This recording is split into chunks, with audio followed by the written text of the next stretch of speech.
trying to memorize and get familiar with that, and to educate our homeowners, our contractors, our architects, our engineers on those codes. The point of the code is to provide safe, effective buildings that we do live in, that we play in, that we work in, that we worship in. And as a code official, it's my job to enforce the codes, and not just from a legalistic standpoint, but to educate the general public. I take pride in what I do as code official. I've been with the city of Alpharetta for 17 years now. Been in as a code inspector for 20 years. Been in the industry for over 30 years.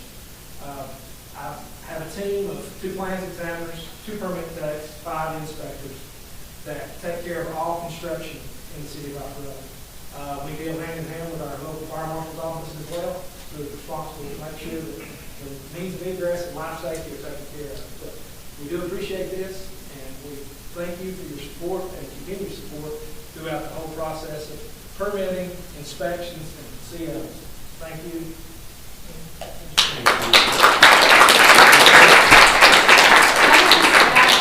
What he didn't mention is that he has won building official of the year as well as jurisdiction of the year. And I think he's a great leader, and he makes sure that he takes the time to educate and teach new inspectors as well as residents or contractors.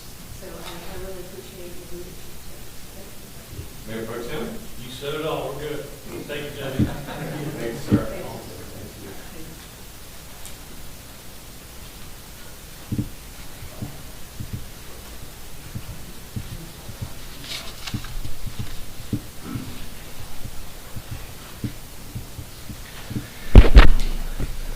So the next item up on our agenda is the consent agenda. And the consent agenda consists of the council meeting minutes from the meeting of March 27th, 2023, the alcohol beverage license application, which is PH-23-AB-08, Yumble Atwater, LLC, DBA Yumble, 2685 Old Milton Parkway, Suite 150, Alpharetta, Georgia, 30004. Is there anyone who would like to take anything off the consent agenda this evening? Seeing none. Do we have any public comment cards for the consent agenda this evening? We do not, Mr. Mayor. However, if anyone would like to come forward at this time, now's your chance. Seeing no one, I'll close public comment. Do I have a motion from council? Have a motion by Councilman Will, a second by Councilman Mitchell, I believe that was down there. Any discussion? All those in favor of the motion to approve the consent agenda, please raise your right hand. And it is unanimous. Now we'll move on to the public hearing portion of tonight's meeting, and the first item under public hearing is MP-23-01 Windward Park.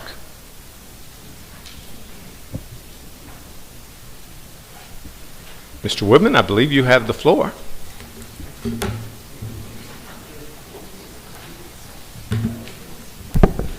Thank you, Mayor and Council. Meta Real Estate Partners and Empire Communities is requesting a master plan amendment to modify the residential housing mix to allow 100 for-sale townhomes and 130 for-sale condominiums at the 47.7 acre Windward Park mixed-use development. That development is located at the southwest corner of Windward Parkway and North Point Parkway. We do have the location map. I believe it's, oh, got to go back. There we go. Location map is on the screen behind me. The request does not increase the number of residential units, so the number of dwelling units remains the same. Windward Park was approved in 2015 and is currently developed with 185 for-sale townhomes, a 250-room Hilton hotel, and several internal streets, as well as a central green space with a stormwater park. The original master plan was approved for a total of 200 for-sale condominiums, 191 for-sale townhomes, and 24 live-work townhomes. It's a total of 415 total units that were approved.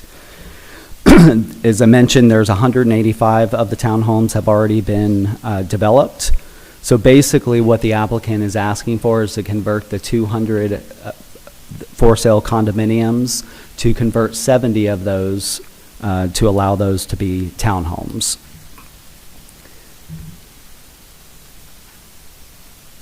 So this is the applicant's proposed site plan. So the change, the master plan amendment would require a change to the overall site plan.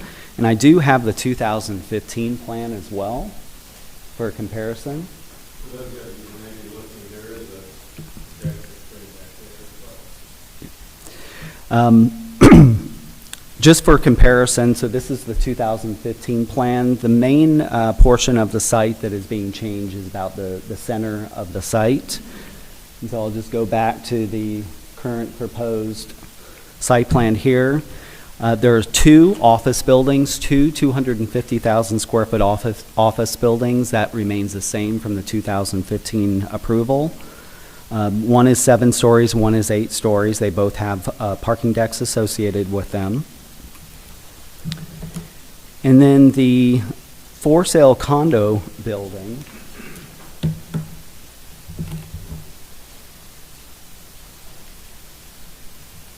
I'm going to use the pointer here. So the for sale condo building is shown at this location here. And then the additional 100 townhomes are shown on site 4, sorry Brett, site 4 and site 5. The existing 185 townhomes that were developed by Lennar. For some reason this likes to keep going back and forth. The for sale townhomes that were developed by Lennar are on the south end of the development.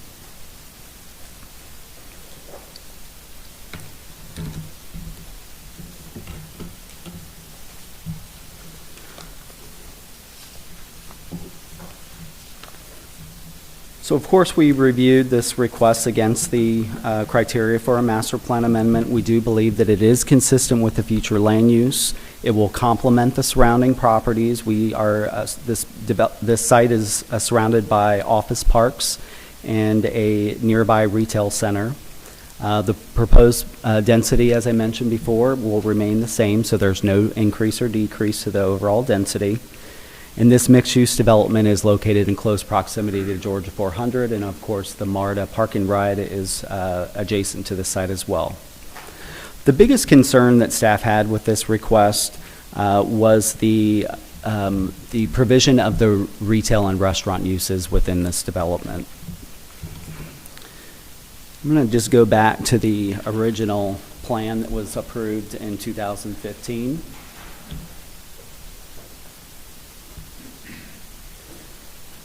So the retail and restaurant with this plan is shown here.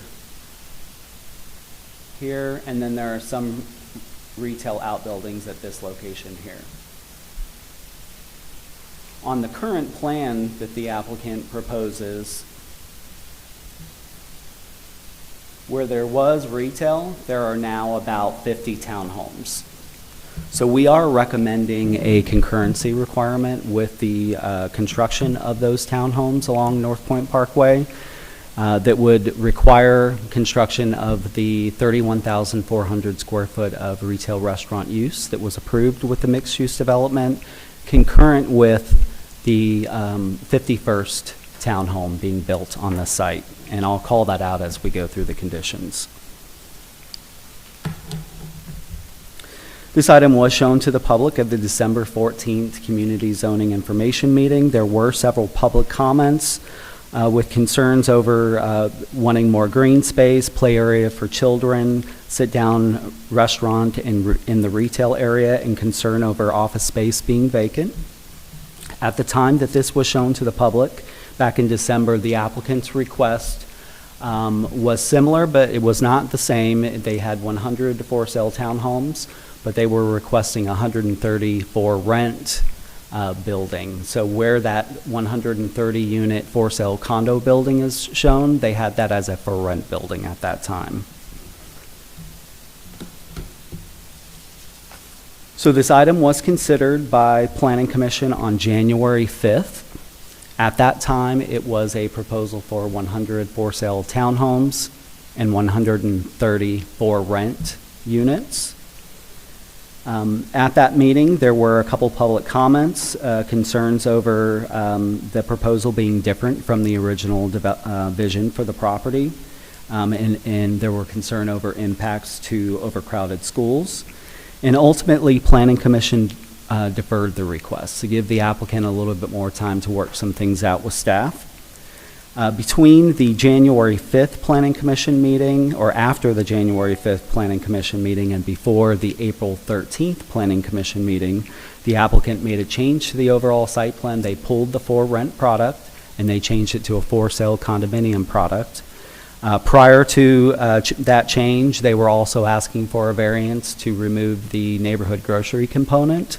That variance went away when they removed the for-rent units because the grocery component was tied to the for-rent units. So the item after these amendments was sent back to Planning Commission on April 13th. Staff recommended approval subject to 18 conditions. There were a few public comments at that meeting with concerns over traffic, open space, and how the concurrency was applied to the townhomes and retail. And ultimately, Planning Commission recommended unanimous approval of the request subject to 18 conditions, and I'll go over those. Condition 1 is the site plan specific condition to the site plan that I did show you on the overhead.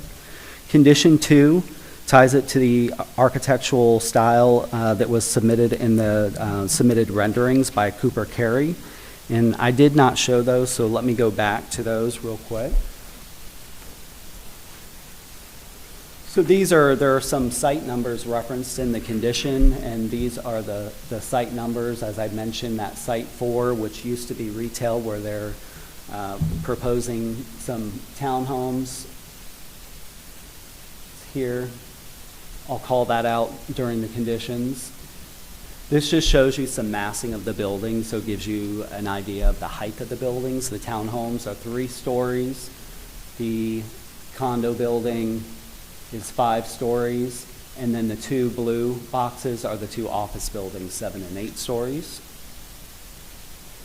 So this is on one of the internal roads. I believe it's called Safe Haven. This is looking between the condo building and the office building, looking towards the for-sale townhomes at the end there.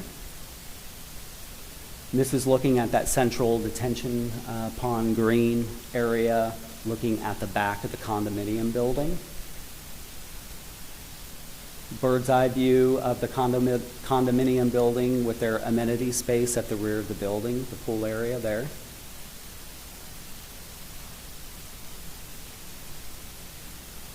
And this, I believe, is looking at where the townhomes are proposed, looking back across the detention park at one of the office buildings. And this is looking from that very first picture that I showed you of the renderings where the townhomes were all the way at the back. This is looking from the townhomes, looking north towards Windward Parkway. There are approximately, these are the 50 townhomes on Site 4 that are adjacent to North Point Parkway, and there's approximately 50 additional townhomes across from that.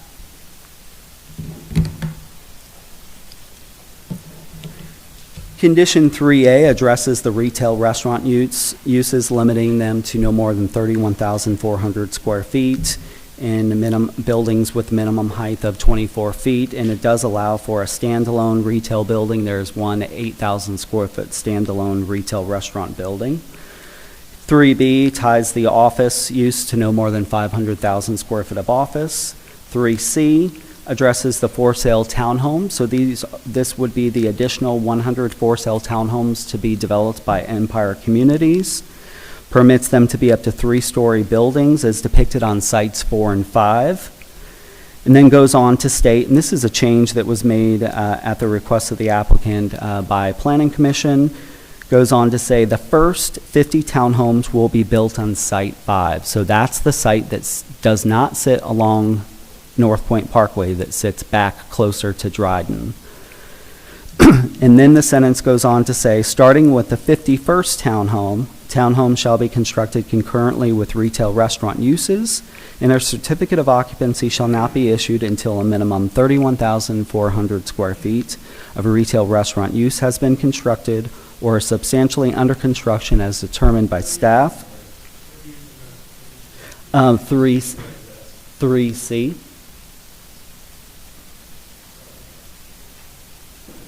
Yep. And then limiting the townhomes to no more than 10% of those being rented.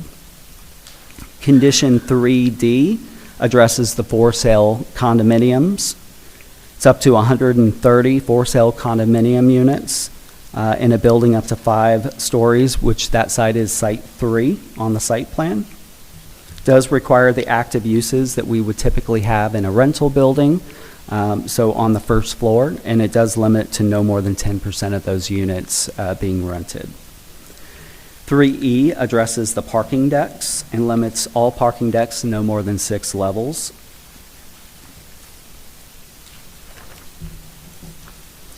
Condition 4 addresses setbacks tied to Site 3, which is the condominium building site. Condition 5 requires that the parking deck and service areas for the condominium building be screened from North Point Parkway in Dryden. Condition 6 requires that buildings with retail uses facing Windward Parkway or North Point Parkway not exceed 200 feet in length. Condition 7 identifies the uses that are permitted within the Windward Park mixed-use development: office, service, retail, restaurant with no drive-through, and residential for sale attached. Condition 8 establishes the parking requirements for the for sale condominium and townhome units. Condition 9 requires retail storefront streets shall include landscaping and foundation planters and or large planted decorative pots as approved by DRB. Condition 10 requires that the developer make reasonable efforts to save the grouping of sourwoods and an oak at the northwest corner of North Point Parkway and Dryden Road as approved by staff. So the only part of the property that has not been cleared to this point is the property right at the corner of North Point and Windward Parkway. So Site 2. So there's a couple trees there that we believe could be saved. Condition 11, open space shall be developed as depicted on a site plan prepared by AEC, revised 1/9/23, including the amenities depicted in sites 3, 4, and 5. Condition 12, swimming pool on Site 3 shall be screened from Safe Haven Place with a decorative wall or fencing and decorative landscaping as approved by DRB. 13, sculptures and focal point features shall be provided per the 2015 conditions subject to approval by the Cultural Arts Commission. So the 2015 conditions already required sculptures or focal point features, but we did not have a Cultural Arts Commission at that time. So we just wanted to make sure that they were tied to, any future sculptures were tied to the Cultural Arts Commission. 14, retaining walls shall receive architectural facade treatment or be heavily landscaped. Retaining walls visible or from developed areas exceeding 16 feet in height shall be terraced. Condition 15 requires at least one rooftop amenity within the development. Restaurants shall include outdoor dining areas. Condition 16, tree, shrubs, and other landscaping planted with the initial installation of development infrastructure shall be assessed, and any dead, dying, or missing landscaping shall be replaced as approved by staff. 17, areas between townhome driveways shall be landscaped with small trees and shrubs as approved by DRB. And condition 18 basically says that the 2015 conditions shall remain in effect except where modified by these conditions. And that concludes the presentation. If you have questions, I'm happy to answer those. Any questions from council? Councilman Will.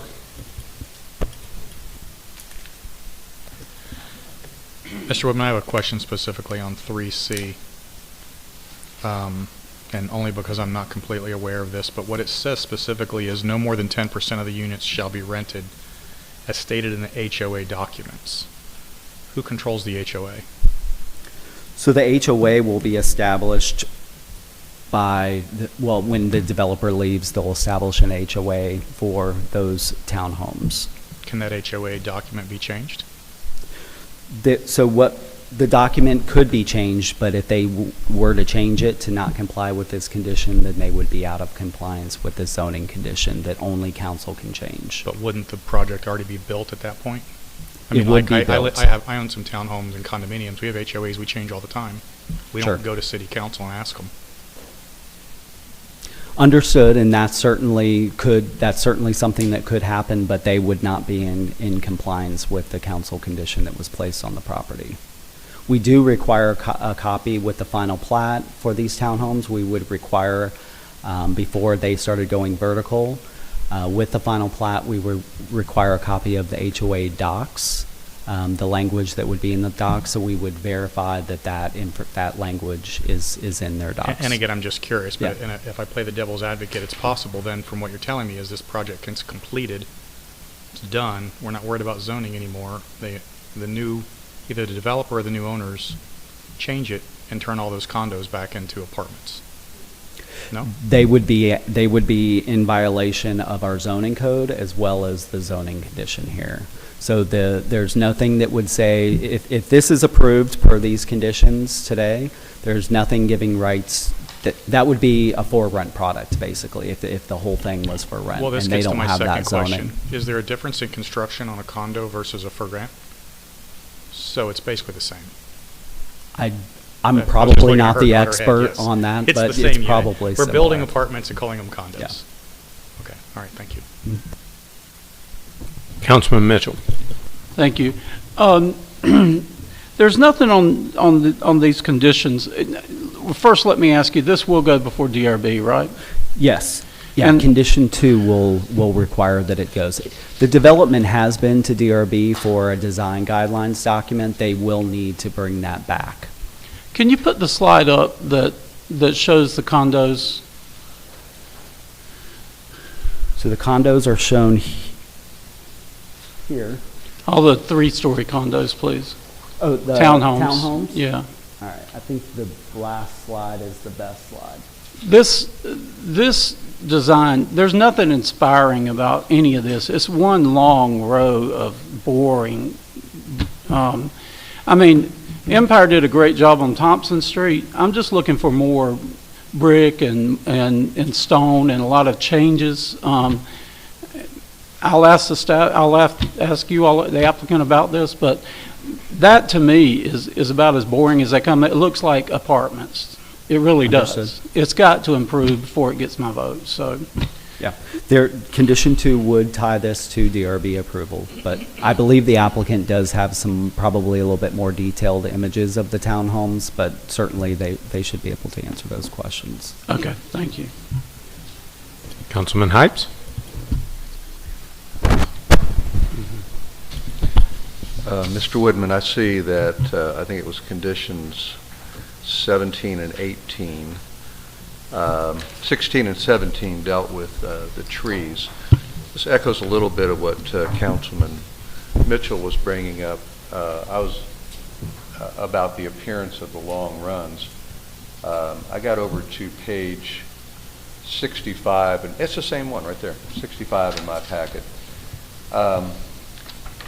I understand this is left to DRB, but I would like to know that from the outset there's going to be an investment in some trees, and not just seedling trees, but some significant trees to dress up that longer run, these very long runs. Whereas I could see a tree canopy developing, but we got to get to a starting point where there is a tree canopy as you're going through there to create a little bit more of a special environment out there. And the way the conditions are written, which is par for the course, it's left up to staff and DRB. But I would love to hear from the applicant that there is going to be a investment in some substantial trees to tree line these streets. which would partially address what Councilman Mitchell's bringing up about looking rather ordinary and pedestrian. Yeah, I don't think the renderings do the landscaping very much justice. There's nothing in the 2015 approval that would have that they got variances to not have to provide the required landscaping in our codes. So each of these townhome units will be subject to a tree density on each of the townhome unit lots. So I think it doesn't really do a good job at showing the real landscaping that's going to be required, but the applicant should be able to address some of that as well. Yeah, and to put it in the form of a question, does staff and will the applicant see that opportunity to create that sort of special environment for that rather prominent piece of property out there? Yeah.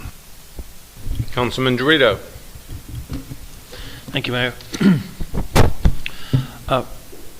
First, I wanted to ask you about the deferral by the Planning Commission. It doesn't really state the reason why they deferred it. Was it just with respect to the questions on the impact on the schools, or was there other considerations by the Planning Commission to defer it? Yeah, so when we got to the January 5th Planning Commission meeting, there was, I believe the applicant had some changes that they were not happy with some of the conditions that were in that particular report, and that was when they had a for rent product at the January 5th meeting. And so there was a bunch of back and forth. I think the applicant offered to change the for rent building to a for sale building at the actual January 5th meeting, which staff had not been able to review that type of request.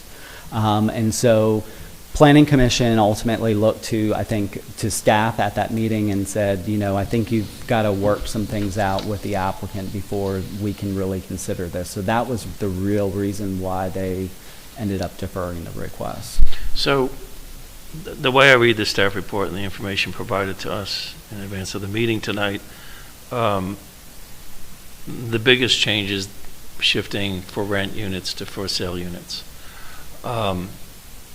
And then you just said, which is kind of confusing to me, at the Planning Commission, that's when they changed the for sale to for rent. So what was changing at the Planning Commission hearing before they decided to shift the for rental to for sale units? So at the January 1st Planning Commission meeting, the applicant's request was for 130 rental units and 100 townhomes. Gotcha. Okay. During that meeting, the applicant, I believe, was asking for some changes to the conditions should it have been approved as a rental product. And then they also brought up, well, if you're not happy with the rental product, we could just change that building to a for sale condo product. And that's where we were just kind of going down this, staff is basically letting Planning Commission know, hey, we have not even reviewed that type of request yet. So that's why they ended up deferring it. And that's what the applicant ultimately did, is they changed it from a rental building to a for sale condo building. So sorry if that. No, that's okay. And it sounds the grocery store is going away. If it's yeah, approved. the neighborhood grocery component is a requirement tied to the for rent product. For rent product. So when they pulled that, they no longer needed And that variance. Can I ask this stupid, and this may be a stupid question, I'm going to ask it anyway. For rent people or the people who purchase, they still all shop in grocery stores. Sure. So why the change of removing the grocery store? From your perspective, the staff's perspective? I mean, we still think that would be a great product to have at this mixed-use development, to have some kind of provision of food that you can pick up packaged food, but it is not a requirement of our code. Right. Do you see anything in this application? And I know you talked about the concurrency in, I think it's 3C, after the 51st townhome is built, you'll require certain retail to be built in concurrence with that.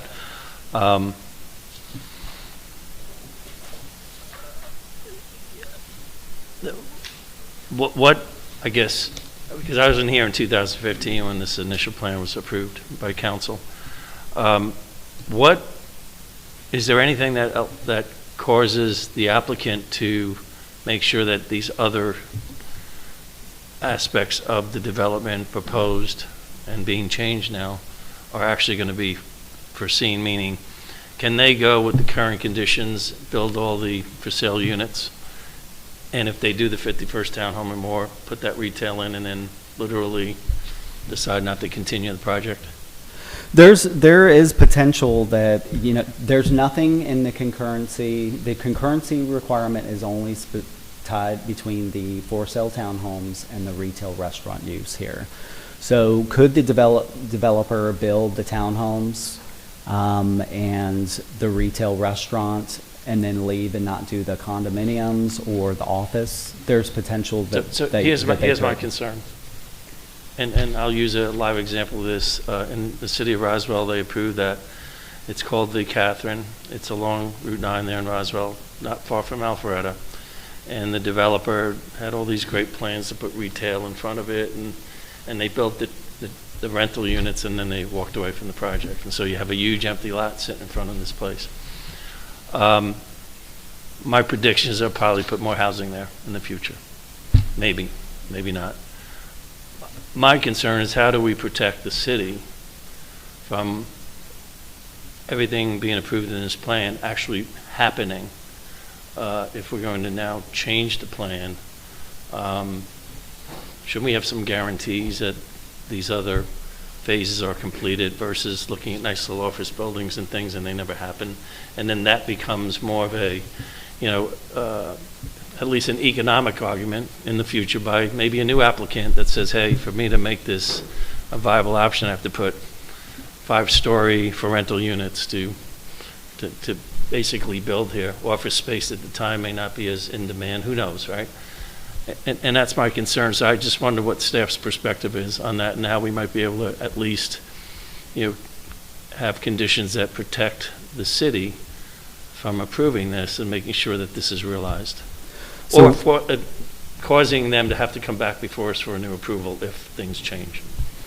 So the only concurrency that we've ever put is we tied office to rental. So they got rid of the rental product at this particular location, so we really haven't done any other concurrency in any of our other developments before. Now, we did do the concurrency with the for sale townhomes tying it to the retail restaurant, but that was because the 2015 plan showed that retail restaurant where the townhomes are going.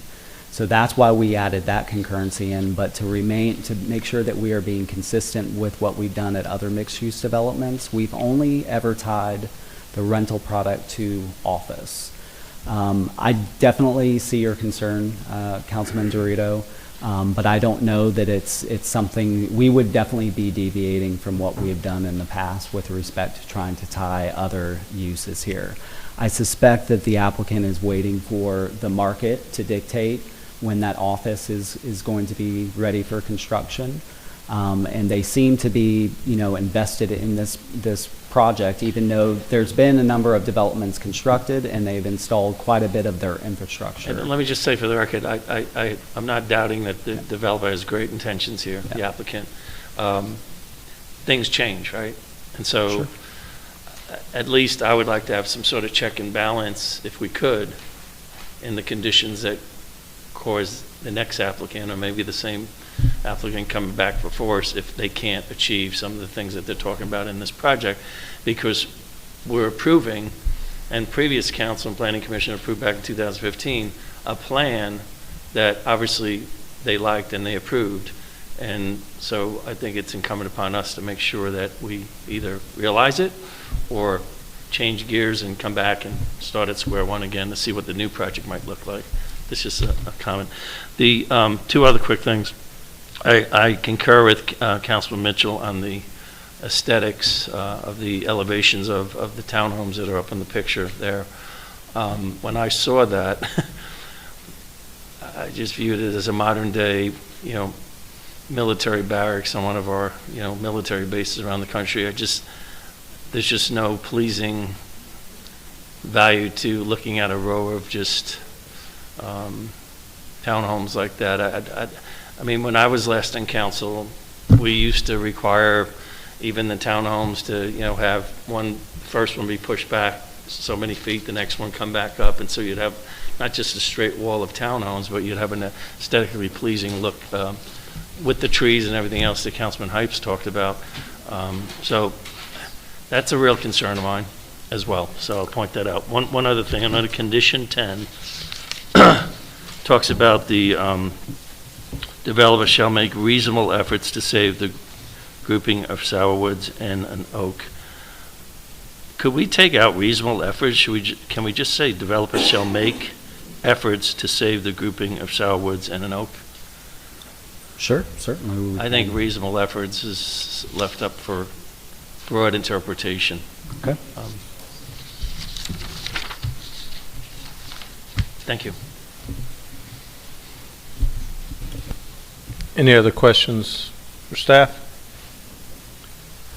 I do have one question.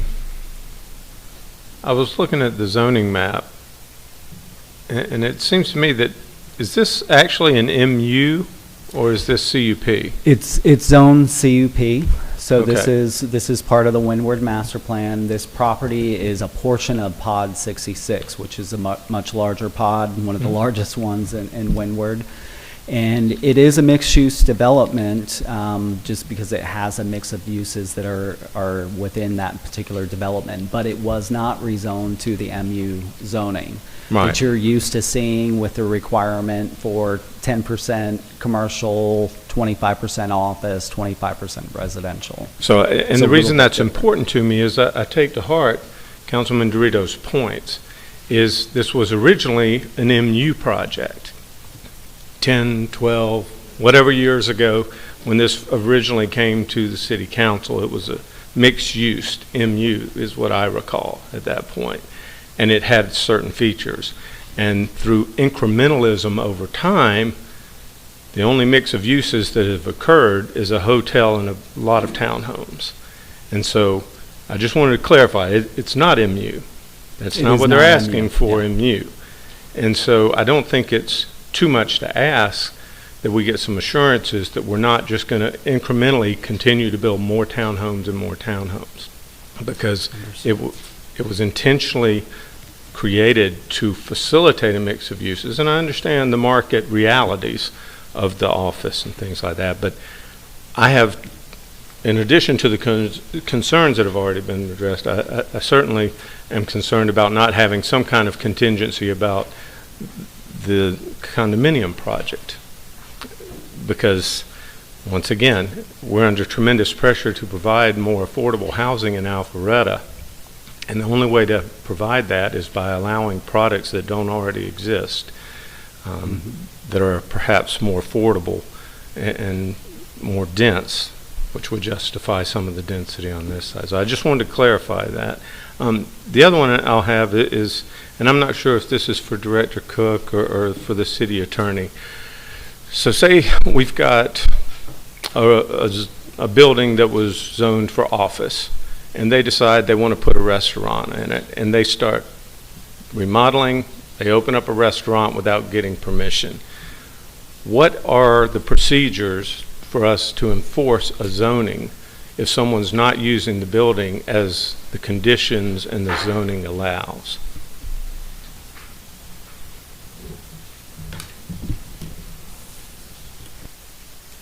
I would say if they built it and it was built for a use that was not permitted, they wouldn't get a business license. So we wouldn't allow it to open. I mean, if that goes further and they don't get a business license, of course, it would be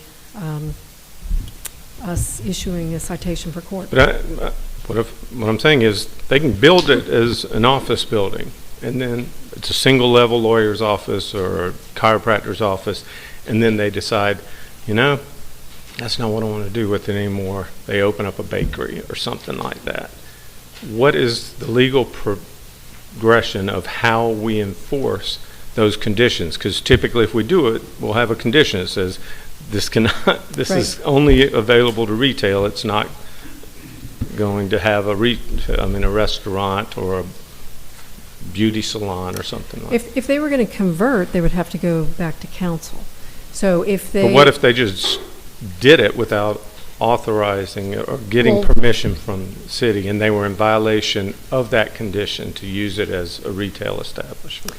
They would first, I mean, typically, if they were going to use it as a retail establishment, they'd come in for a building permit. So we already have conditions. I don't think you're understanding me. Okay. What I'm saying is, they build it. It's a chiropractor's office. They decide that it's more valuable if it's a beauty salon.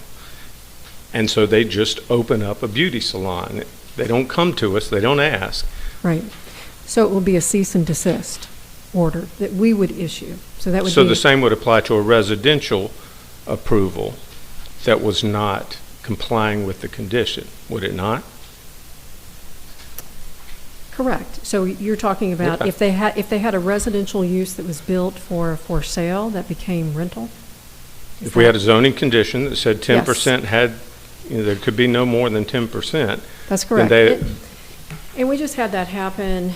It was on Webb Bridge. We had a development that was built for sale, residential, that we did have a company that came in and bought it with the intent of putting it all for rent.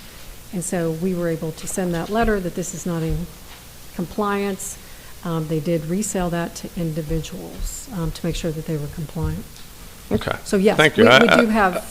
I thought we had ordinances and We do. laws that would give us the authority to enforce zoning conditions. That's Otherwise, correct. it's no point in making zoning conditions. But I just wanted to make sure. Correct.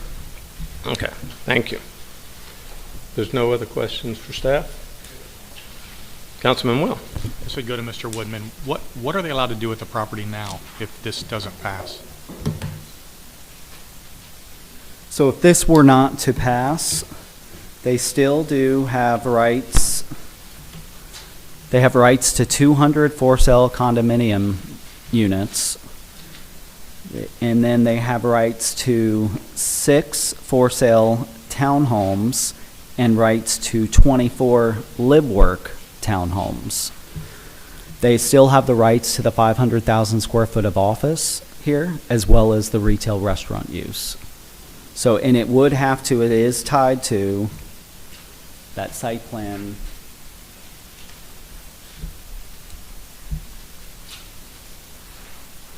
It would have to be substantially similar to this site plan. All of which still has to come back for approval. So this is approved currently. So if they built per this site plan and per these uses, they can come through our office with building permit. Still needs to go through DRB, all that stuff, though, I assume. This plan has actually been through DRB through. as well. Okay. So they have their DRB, it's literally land disturbance, and actually maybe not even land disturbance, I think they have that, maybe just building permits. So in this plan, they've got, the condo building is out here on the proposed plan. The condo building sits in the back on this plan. All the retail sits along North Point Parkway here. This is where they're showing townhomes here and here. Okay, thank The office is pretty much in the same spot. Any other questions for staff? Thank you, sir. Would the applicant like to come forward?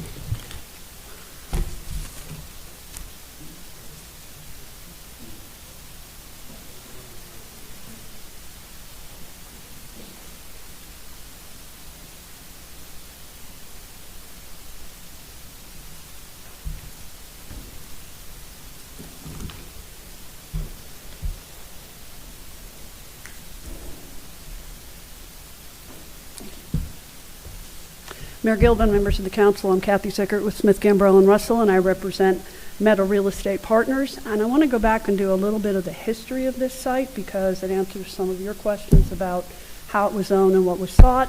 And I think it will also answer some questions about why these things are enforceable and why in approving this application you do not have to worry about issues of not building or that kind of thing. So I'm going to start with the history and then try and answer your questions if I might do that. But let me say this at the outset because I know it's an important issue. The renderings that you saw that were up there were done before we applied for this application and were done purely to show massing. They are not supposed to be reflective of design. They are not supposed to be reflective of any kind of architectural treatment, landscaping. what have you. So the renderings that you've seen, I tend to agree, look kind of utilitarian at best.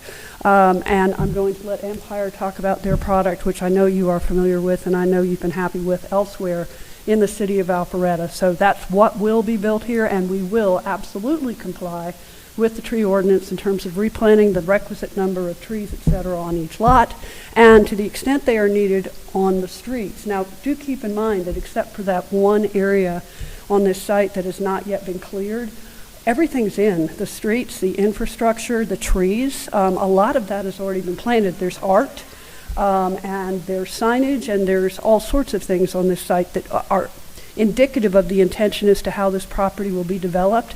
I suspect some of those concerns are answered by that in and of itself, because if you drive through there, you will see what kind of substantial tree coverage we have already, and it is indicative also of what we intend to do. So let me begin with that one, but then let me go back to the history of this, because I think it's important to understand that this has always been zoned CUP.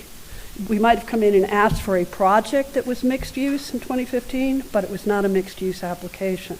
It was zoned CUP in 1988, back with that huge rezoning of Windward that affected many, many, many properties. And as Michael told you, this was pod 66, I believe, which is one of the bigger ones. And it was supposed to be an office campus. So we started out with an office campus on this site. In 2002, I actually rezoned it for Prudential. And we still stuck predominantly with an office use. It was a huge office campus. It did have some supportive residential, so it might have some bakery on the ground floor of an office, for example, or something along those lines, but it was still intended to be predominantly an office use. And that's how you got your park and ride lot, because that was part of the assemblage at the time, and we were able to persuade Prudential that it would be a good idea for the city to have that as something that they could use for purposes of commuting.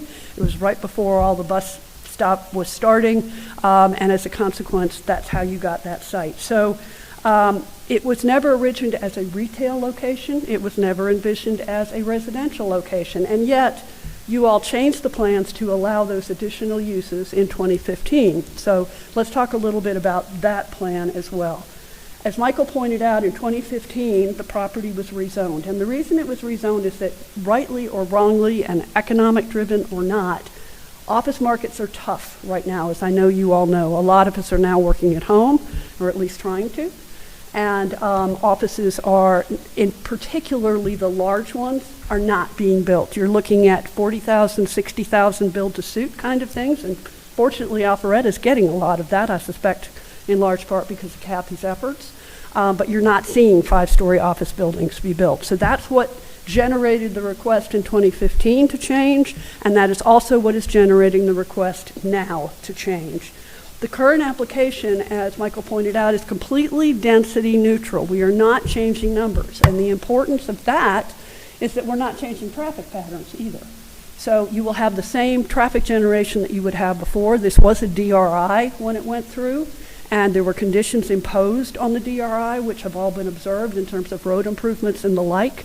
So you already have one layer of regulatory review and approval, which hopefully addresses some of the concerns that have been expressed simply because we're not changing the numbers that exist. Let's talk about the process here a little bit. We went to the Planning Commission the first time, and what actually happened, and properly in my opinion, it was right after Christmas, so everybody was just back in from the holidays. We went in with an application that would have 130 rental units where the condominiums had been.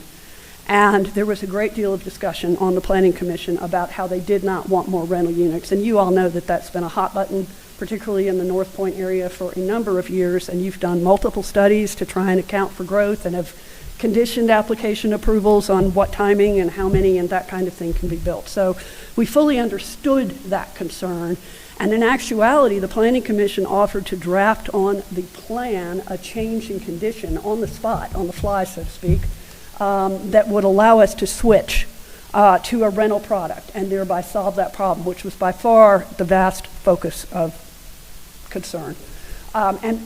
We were trying to do it that night, and there were other things on the agenda. It was a long night. It was a silly thing to try and do, and quite properly we stopped and said, this just needs to be deferred. We need to get with the language and make sure the language is appropriate. We need to get with staff and make sure that we can go back to this and make sure there are no other changes. And that's why the matter was deferred the first time around. When we went back to Planning Commission this time around, we of course had eliminated the rental component, and we did get a unanimous recommendation of approval. So that is how we got here, and as usual, this application has done nothing but improve along the way. We did not always agree with the staff recommendation, with one exception that I'll discuss shortly. We are in full concurrence with the staff recommendation in this instance, and therefore we think that we have done a good job in trying to respond to whatever concerns have been basically expressed by anyone. So let me talk first of all about some specific issues that you all raised. And the first one actually relates to one that my client just brought to my attention. You've got the condominium building parked at 2.5 spaces per unit. That may be excessive. I'm not sure you want to encourage 2.5 even for a one-bedroom unit. So you might want to consider changing that to make it number of units and then some extra for guest parking. Just a thought, it just seemed to me that if we're trying to discourage automobile use, a good way to do that is to park at a lesser amount. Secondly, in terms of your concerns about covenants and how you enforce them, it may make you feel better to understand the process that goes into those covenants in terms of how they are adopted and how they are changed. When you are developing a residential subdivision, you must file a preliminary plat with your land disturbance permit, which preliminary plat guides the development process until such time as it is ready to be sold, at which point you file what's called a final plat. And it reflects exactly what's been built on the ground after the preliminary plat had been approved and the land disturbance permit had been issued, and presupposing that it satisfies all the conditions of zoning and they're looking at it all the way around, then at that point and that point only is the developer free to sell units or lots or whatever they're selling. In this particular instance, it's obviously units. That final plat gets recorded. It is a recorded document and it contains the covenants. You must attach the covenants and reference the covenants on the plat. The covenants are also recorded. And the reason is that they are is that any title search that is performed on the property will uncover those covenants. And as a consequence, people will be on notice that yes, there are restrictions. You cannot do more than 10% of the units as rental units, et cetera. And I live in a complex myself of townhomes where we have a 10% restriction, and I assure you, my neighbors watch that like a hawk. They don't want renters in there, and they are not going to allow that number to be exceeded. So there's some policing mechanism that is available just because of the nature of the restriction and other people who are owning not wanting renters in there. But importantly, it is a recorded document, and that also then limits how it can be changed. It is extraordinarily difficult, if not impossible, to get 100% vote of all property owners to change a covenant, and that's what it takes. So unless this entire subdivision, owned, rented, what have you, voted to change those covenants, then you are going to be protected because they existed. And to the extent that they're on the final plat, they are also fully enforceable by the city. So the minute somebody sees they're renting more than 10 units or however many that amount might be, call the city. The city is, in fact, supposed to respond with enforcement activity. Let's see here.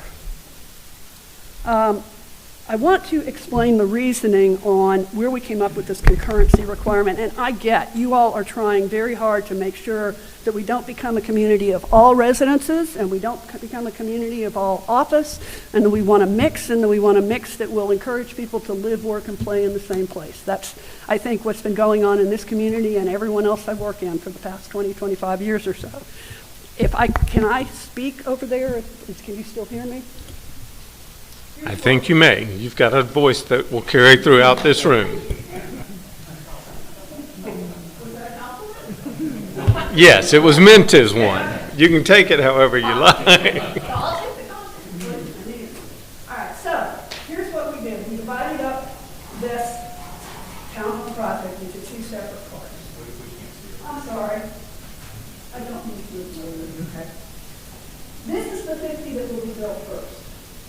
And the reason that will be built first is to avoid precisely what you were talking about, which is what happens if they build them all and then they don't come in and do the commercial. And the reasoning on the part of the staff, which makes some sense, is is that if, from this point forward, we're tied to concurrency, this is still vacant.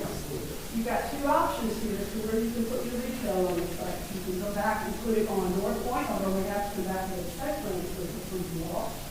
Or you can still continue to do this and develop the market therapy townhomes with retail underneath it.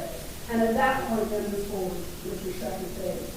So they tried very hard to give us the flexibility to not be locked in. Concurrence is tough from a lending standpoint, as I know you all are aware.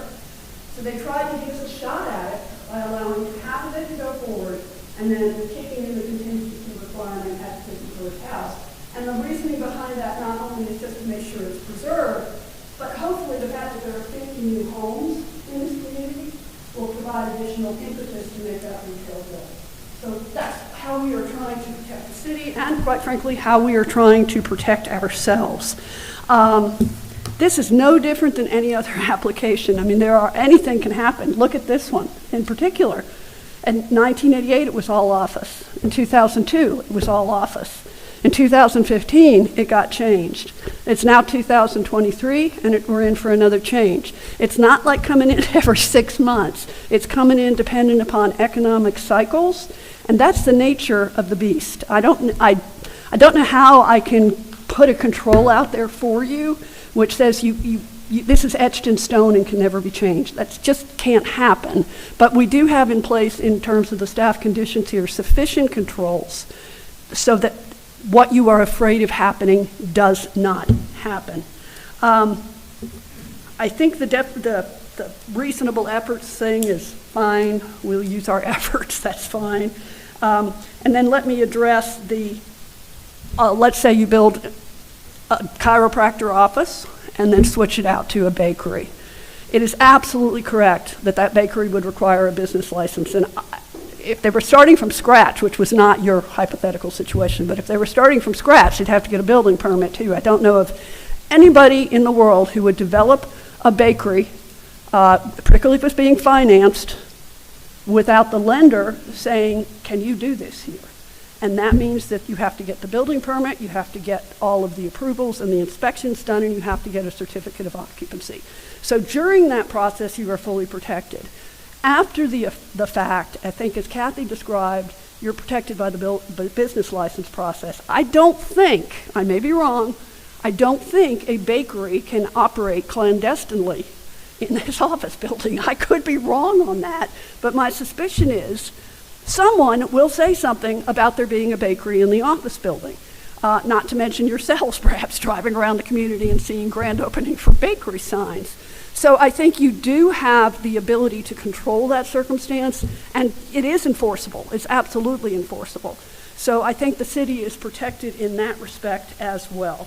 I don't have anything else, but I would like Steve Rowe, who you know, an engineer extraordinaire here locally, he is going to discuss the product line a little bit more, and we may have some Empire folks here who want to talk about their product, although I know, Mr. Mitchell, you're very familiar with what that is. So let me turn it over to Steve, and I'll be happy to answer questions either now or after he's done.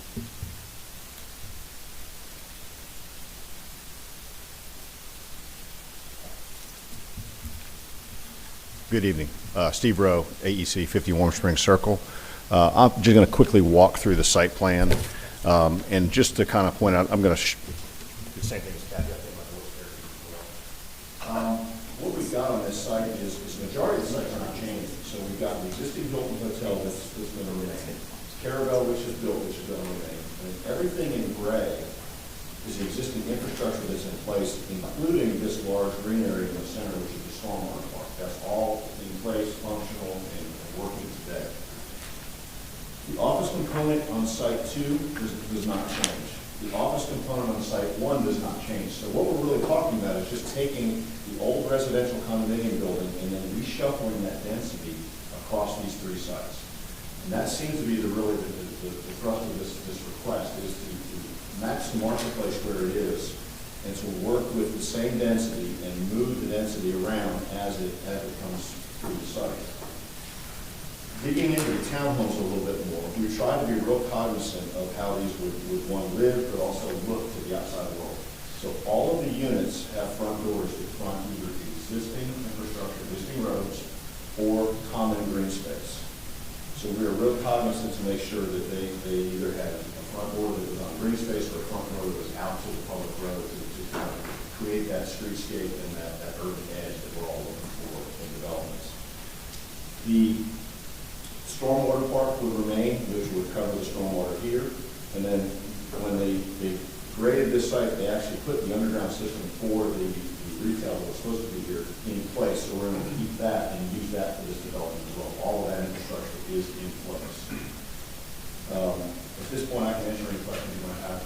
Details of that. Any questions for the applicant at this point? Councilman Will. The townhomes, and one of the big concerns you keep hearing is what they're going to look like. Right. I happen to own one of your townhome, or Empire's townhomes in Halcyon. Is it the same? I've got that's not a long one. Steve, do you have the elevation? I've got handouts of the elevations. Yeah, I think Kelly's got them too. But Steve, do you want to hand that out? What these are the proposed pavilion, the common space, as well as the town hall view on the back page.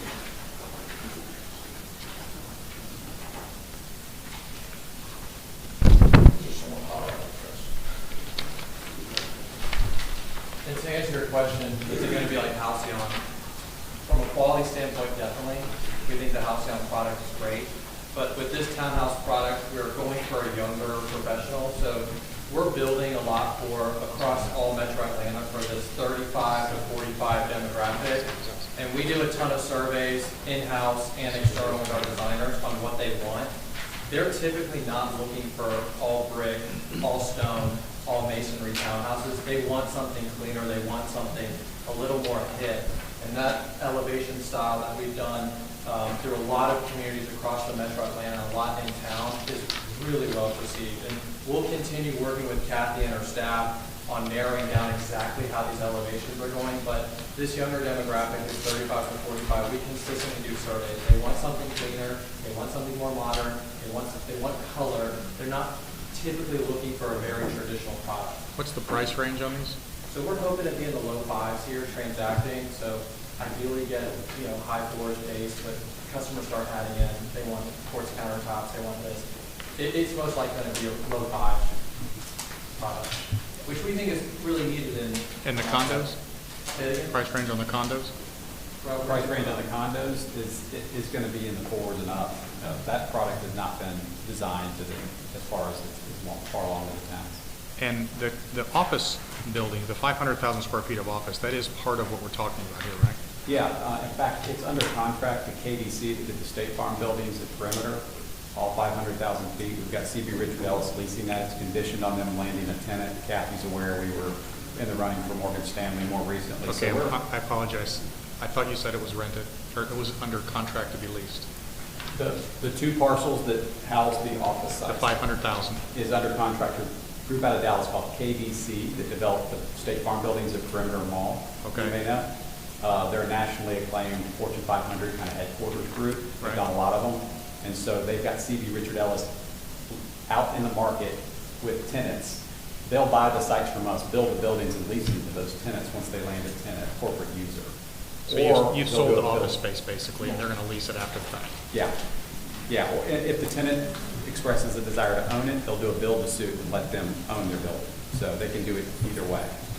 Okay. So we've kind of got best in class working the office component. So, and the reason I ask is because when we were talking about market conditions, Michael made a comment that potentially something wouldn't get built because the market wasn't right, and you were shaking your head, yeah, we might not do this office, but now you're telling me the offices are already built or already sold. No. It's under contract. That's what I was seeing. Under Contingent contract. on a tenant. And I bought the site in '07. I've been looking for a tenant since '07.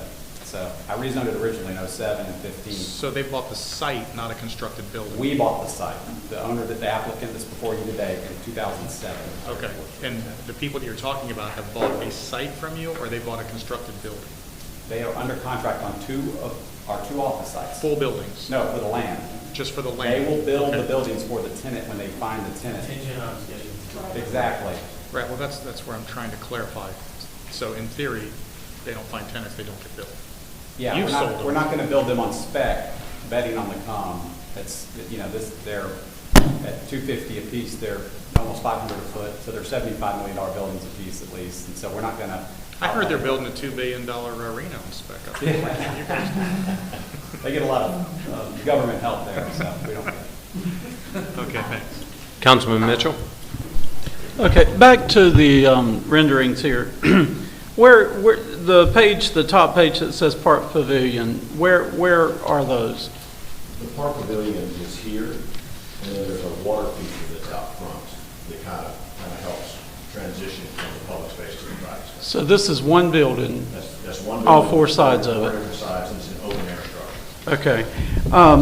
And the rest of it looks exactly like the concern I had from the model that you gave me.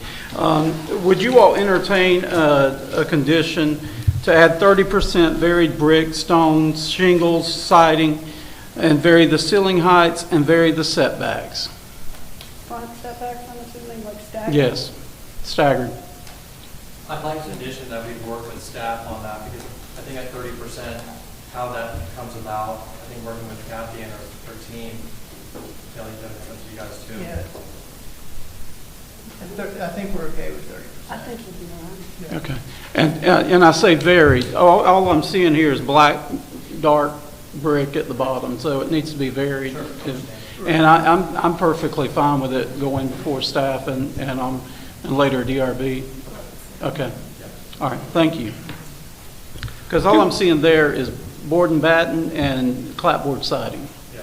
And I think it needs more than, because my fear is, and I see this all the time, you come in and you bring a product that looks like an apartment building, and then you say it's going to be in the $400,000 or $500,000 range, and then you get $800,000, but this community's left with this thing that looks like an apartment building. And I want to make sure that we're building something that's going to look like what you're really going to sell it for, and that we're not stuck with something that's kind of mediocre, like has been built all over the Metroplex. Sure, and we understand the concern. We want it to be different. We have a team of designers in Alpharetta. There's 7 of them on staff, not too far away, who are always looking at trends. And this trend right here, building this style of housing, like on Thompson Street, most of those homes are board and batten siding, if I recall. There's not a lot of brick there, but our designers did an excellent job of doing some variety on the architecture, adding, little elements here and there, color elements, doors. I think paying attention to the details.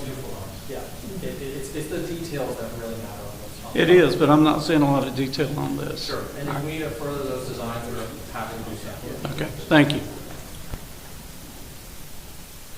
I do have a follow-up question. I know both of you, Kathy and yourself, have said the 2007 rezoning and the 2015 zoning. Is there any reason y'all keep skipping over the 2011 zoning? There was no 2011. I was in the audience in the old city hall, and I assure you, That was 07. I promise you it was not.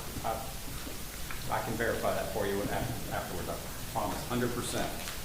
I will state everything I own on it. I've been to 2 zonings in this town, I remember very well. I have no dogs in this one. Yeah, 07 and 15. We sat on this project. How about through the a great. gentleman's wager,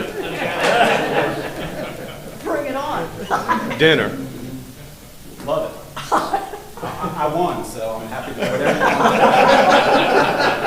I've lived it. I Did the promise. 2007 have a 15-story condo tower in it? 2007? Yeah, we had higher height limits in 2007. We had condos. We had 4. 2007 is when we introduced 400 condos. There was no residential in the plan. There was a hotel, 150 key. We upped that to 250. There was a little bit of retail, and there was 1,001,000 square foot of office when we bought it. We downzoned it in 07 to 07. We downzoned the office to about 800K, and then we further downzoned it to 500K in 15. There was no 11, I promise you. We were off doing a whole other things in 2011. It's looking more and more like Waffle House for dinner. My opponent, in my original city council race, Okay. voted for the redevelopment in 2011, and I beat her because of it. Cheryl Oakes We was didn't on the do- city We council. didn't do a zoning in 11, and Kathy. I didn't say you did. I said this parcel was No, rezoned. we've owned it continuously, and Kathy could verify that there was no 11 zoning, I promise you. And I wouldn't be this sure if I hadn't lived it, and I know it for a fact. So we'll prove that. I understand. I look forward to dinner at some point. Okay. Kathy, can you confirm that there was no 2011 zoning? I don't, you don't find it. Yeah, I have 07 conditions, I have 15 conditions, I can send them. That's fine. I'm confident we'll have dinner, and if I'm wrong, I'll be happy to buy it for you, but I promise you. no, that's fine. Did I hear a Ruth I Chris? was in the audience. Ruth Chris is fine. We shall see. Any other questions for the Yeah. applicant? One quick question, Mayor. Councilman DeRito. This really is just I'm just curious from the applicant's standpoint, whoever can answer this. Why, we've gotten so much pressure for rental units in the city in recent years, and we anticipate more in the short term. Why such a quick change to for sale units? Because the planning commission happened to bring it up at the meeting. I'm trying to understand the logic of where everyone loves rental units all of a sudden. Don't get me wrong, I like the for sale units. I'm just curious, like, what are you seeing out there that is? I see it. Apparently apartments are evil. I didn't realize this when I lived in one in law school, and I didn't manage to commit any crimes or have any kids or, deteriorate anybody's property that I was aware of. But apartments are poorly conceived, and that's all over the state. It's not just you guys. And you in particular, however, have made a point of studying demand for multifamily and trying to keep a radius between single family and multifamily. And therefore, it is really hard to work in from a timing standpoint what you might be entitled to at one time. That's part of it, and that's always a problem, not to mention the concurrencies. As much as a grocery store might be appreciated in the site, to be honest, we really don't see it. You might see a 75 square foot kind of convenience store thing, but I don't see Aldi on the site. So that's a tie-in to that was also problematic. But the Planning Commission was quite adamant, and I tried very hard to do what they, the staff, and you tell me to do. And the sentiment was, we don't want the rental. And since we could live without it, we agreed. So it sort of was that simple in a way.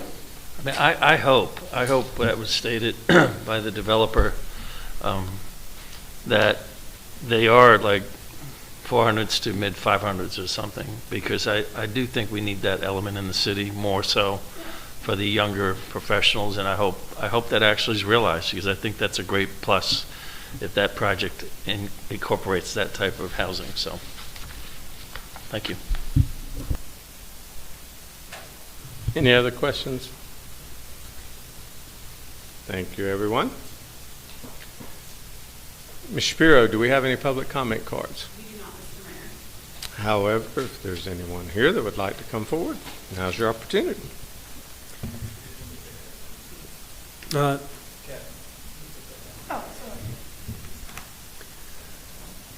Thank you all. My name is Monver El Najjar. I live in 715 Top Cell Lane at the Caravelle Windward Park, newly built by Lennar. I'm actually a newly elected board member for the HOA in my community, which means the board members have voting rights, and we are part of the Meta Association. I do apologize for my casual attire. I have busted my ankle recently and did not feel like wearing a suit today, but I definitely respect everyone here that's wearing a suit. And thank you all for your service. And at the end of the day, we're all here to benefit the city of Alpharetta as I am. I moved here in 2020 to live near my sister, who lives 2 minutes away on Webb Bridge Road. My brother lives in Johns Creek. They're not as good as us, but he's 10 minutes away. And my parents live 5 minutes away. I grew up in Dalton, Georgia. My father was a professor, retired, and bought a house here with my mom. So since we are a newly elected board, I guess I'm not here to object to anything today, but I'm also not here to agree to anything either. I would actually just like to understand the process, because Lennar has been the declarant and is still the declarant in our community since 2017. So the newly elected board, which was elected in February of 2023, was not part of any of this. This is the first time that the residents at Caravel actually have a say in the community and in the Meta Association. So the first question is this a done deal, or is there going to be a final vote? And do all the voting members of the Meta Association, because we're paying $50,000 a year in HOA fees to this development. So is it done, or is there going to be a final vote? Do we have a say-so as voting members? This isn't technically a question and answer period, but I will tell you, if it is approved tonight, it's done. They have the rights to do it. So there is no other decision making if there is a decision passed, whether it's approved or not approved tonight, one way or the other. They can always come back if we deny it, but the decision will be made tonight, or it'll be deferred by this board until some other opportunity. Could the board table it? That's up to the board. Okay. So as a voting member, I would request that the board table it so we could have an opportunity to discuss with these fine people and go from there. In regards to your great point about HOA and 10%, what we have on paper, and I can speak to this as a newly elected board member, what's written on paper is one thing, what happens in reality is another in regards to the 10%, because we also have a 10% cap as well in our community. I'm not saying this I'm basically bringing light of the issue. There are many people in our community where I know by hearsay that they are illegally renting out their homes. And I can absolutely guarantee you that there is going to be a lot of people who will illegally rent out their units in the new community. But how do you enforce that? When you were talking about enforcing earlier, that was a great point as well. How do you prove without going into somebody's house, which is breaking their civil rights and their privacy, or going into their bank accounts and proving that they're not renting out their units? That's a problem. We're facing that. We don't know how to deal with it right now. How do you enforce an issue like that? So that's just something to consider. That's something to discuss. That's something that we would like to do with you guys. You have a management company and they're not enforcing covenants. Nope, they are not. excuse me, sir, you don't have standing to speak. Thank you. Okay. So thank you, Mayor. So there are issues that could arise in the foreseeable future that should be tackled, and now would be a good time to think about these types of issues. Because those renters, if they're going to rent their house illegally, or their condo illegally, then you can guarantee that the people who are renting those are not really going to care about the space that they're renting. Councilman Torito, your point about the grocery store I think was a good point. There are 188 townhomes in my community. There's going to be more townhomes in here. What's wrong with having a grocery store? I'm not saying there should be, but I think it's a great question. I don't see in that plan a dog park. The children's area is just, or if there is a children's park for children to play, it's just an open field of grass. And just so you know, we typically limit the comments to 3 minutes. So. Sure, I did not know that. Thank you. I didn't say it beforehand, so I've given you. I appreciate that, and I'm almost done. I just, I saw them speaking for a long time, so I figured we all I had the same. understand. I should have mentioned that. No problem. But I'm almost done. So our children have no place to play. Lennar used every bit of and piece of land in our community to build a townhouse. We don't have a playground. We don't have a basketball court. We're having problems with the kids because they don't have any place to play, and they should have a place to play. And we're paying into this master association fee. We would like an area for our children to play at, a safe area, and we do not. So I think I would encourage the council to consider the tax-paying residents of Caravelle, and think about this before making any type of decision. Thank you very much for your time. Thank you, sir.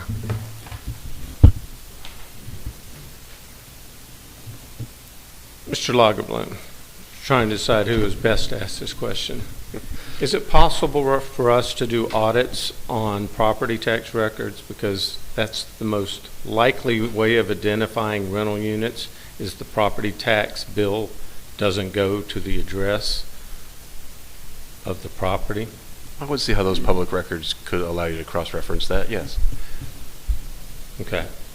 I'd have to turn to code, and code works with HOAs all around the city when it comes to these types of matters, but I think that those records would exist that would allow that to occur. I would assume, as a real estate agent, if you rent a property, you're typically not living in it if you're renting it, and therefore the tax bill has to go to the property owner. I would assume Councilman Will receives the tax bill for his property in Halcyon. And that seems like a pretty easy way to identify any organizations that aren't playing by the rules of the conditions. It would also be interesting to find some of those where they filed for homestead exemption and aren't using it as a homestead. I mean, then it becomes criminal pretty quickly. Even better. Thank you. Any other questions? Councilman Heights?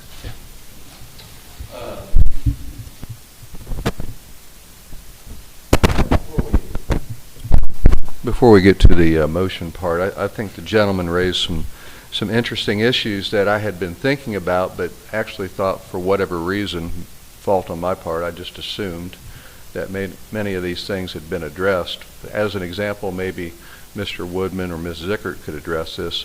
Are these going to be separate HOAs? If they're separate HOAs, who's going to be handling the road maintenance between the existing side and the non-existing side?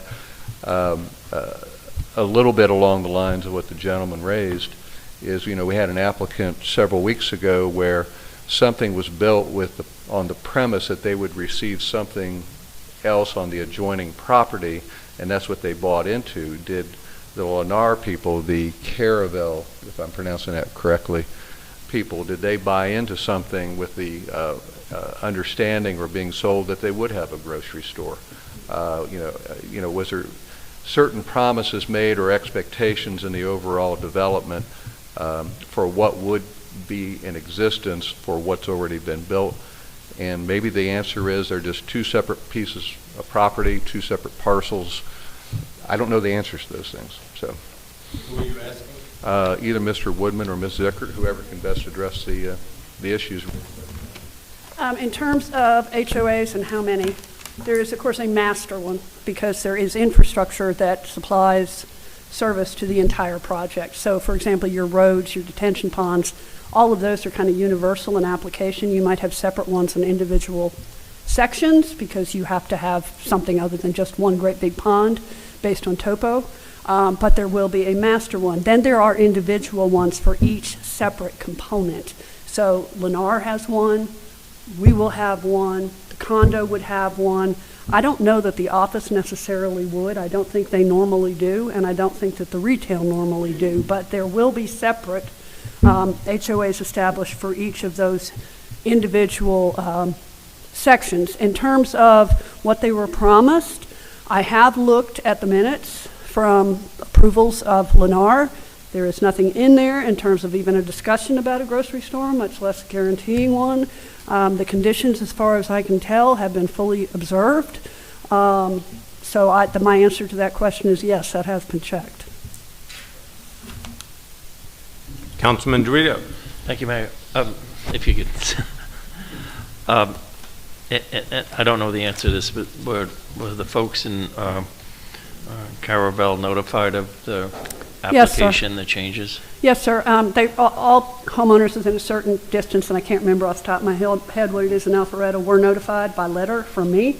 And then there was also a community information meeting that was held now, I guess, back in the fall. And that would have been before the Planning Commission hearing, correct? Yes. And there was, I'm not sure that anybody even showed up at that one. It was very few, if anybody showed. So there were some questions, but not many. And there weren't many people at Planning Commission either. I mean, the reaction was, what we did was purely in response to Planning Commission, not people were saying. Do you have any concerns if the council decided tonight to defer this to allow the residents of Caravel to meet with you and understand the project and provide any input into the application? We've already done that. I mean, we have tried. We did send out letters. We solicited a meeting. Nothing happened. Have you met with anyone from Caravel at all? Only people at the... You're a Caravel resident. I am. That was at both, all these meetings. And you can speak to that. Yeah. So there's a few here that all along the way we've had Caravel residents. Okay. It's the first time I've met this gentleman, but the rest of them have played a role. Okay. Okay, thank you. Oh, I'll speak later on this other thing. Go ahead. Thank you.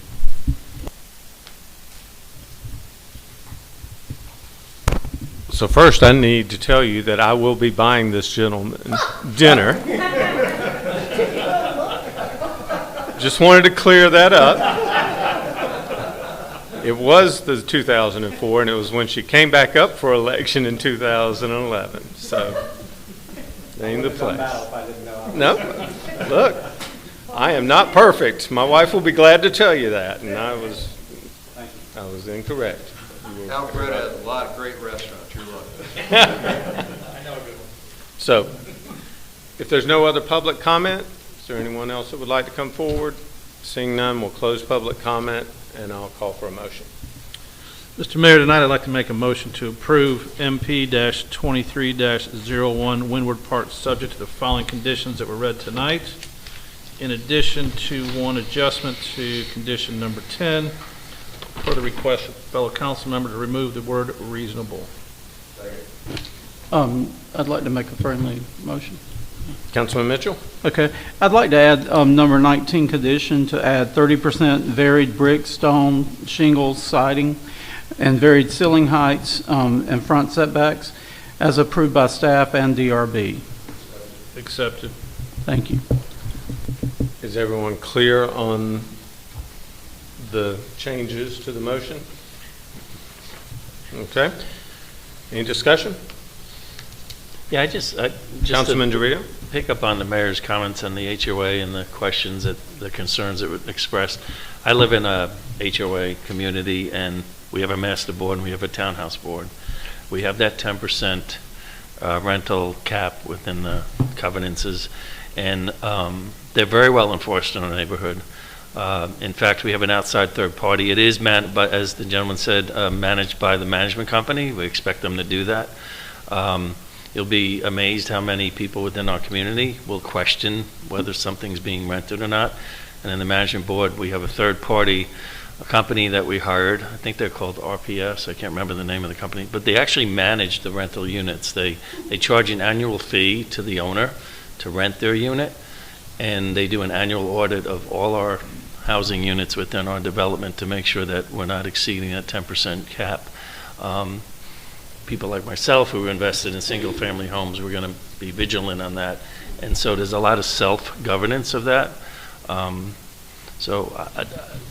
it is, there are state laws that manage that as well. So it's, you are very well protected is my point. Any other discussion? Councilman Heights? Just a quick observation. The fact that it's density neutral I thought was of importance to me, and I also find the flexibility of the townhome ownership next to the MARTA Park and Ride and the coming BRT and the flyover bridge. It's, to Mr. Rowe's point of view, it's a reallocation of the ownership units there, and I think it'll be a good reallocation and use given its proximity to the MARTA station there and what's coming. So I appreciate what you all have done. Any other discussion? Seeing none, we'll go ahead and call for the vote on MP-23-01 Windward Park with the motion as friendly amendment from Councilman Mitchell outlined. All those in favor of the motion, please raise your right hand. And it does pass unanimously. Thank you.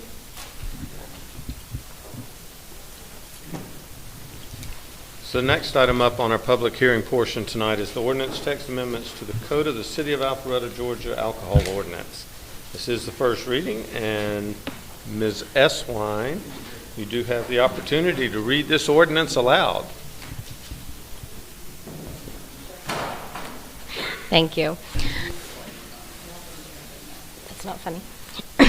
An ordinance of the mayor and the council of the city of Alpharetta, Georgia, to amend Chapter 4 of the Code of the City of Alpharetta, Georgia, to revise provisions related to the delivery, consumption, sales, and retail establishments, to add provisions related to mixed drink sales, to repeal provisions related to the delivery of alcoholic beverages, and to revise provisions related to the sale or possession for purpose of sale without license or beyond boundaries of premises covered by license, to provide an effective date, and for other purposes. Great job. You weren't rusty at all. So I'll turn this over to Ms. Shapiro and Mr. Schroeder. Thank you, Mayor and Council. So this item before you tonight was a topic of discussion during the February 20th work session, and at the conclusion of that, there seemed to be some direction from Council on two main points. The first one was to repeal our current Section 4-31, which we had enacted during COVID, which speaks towards the delivery of alcoholic beverages of to-go mixed drinks, delivery of packaged alcoholic beverages, which also kind of steered the conversation for to-go mixed drinks as well. And it was kind of the direction of council at that time that since state law kind of already governed this area, that we weren't going to add anything into our code that discussed that, and to also repeal the current code section that we had. The other side, or the other main point from that work session, was to bring forward proposed text amendments that would allow on-premise consumption licensee to sell packaged beer in addition to the wine that's currently allotted to those businesses. So in order to do that, there were a few code sections that we needed to bring forward as text amendments. The first one being Section 4-3, which added a clause at the end, which basically just said you're allowed to sell outside the boundaries of the premises unless there's a state law, local ordinance that prohibits that. Section 4-49, which just essentially added the word beer throughout the sections. It also would require establishments to submit an application and receive a license to sell packaged wine and beer now, and to only sell it at times when off-premise consumption package is permitted. So match the same times as the grocery stores, liquor stores, etc., as provided in our ordinance. And then they also would have to meet the distance requirement for packaged establishments as well. The third and final amendment that we brought was for Section 4-137, which was essentially just general cleanup based on the other proposed text amendments. So if you guys have any questions specific to what's being proposed, I'm happy to answer them. We also have our code enforcement manager, Brett Schroeder, here as well, and Molly to chime in on some state law if needed. Councilman Will.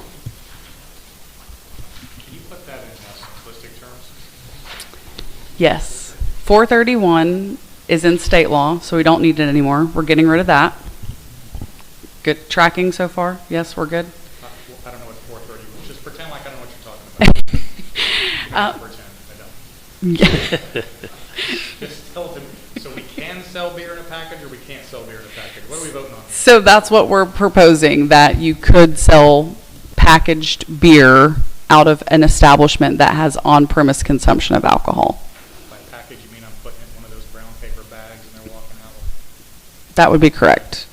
And that's what we're voting on? Yes, that's correct. That's a long sentence to get to that. Yes. Okay, thank you.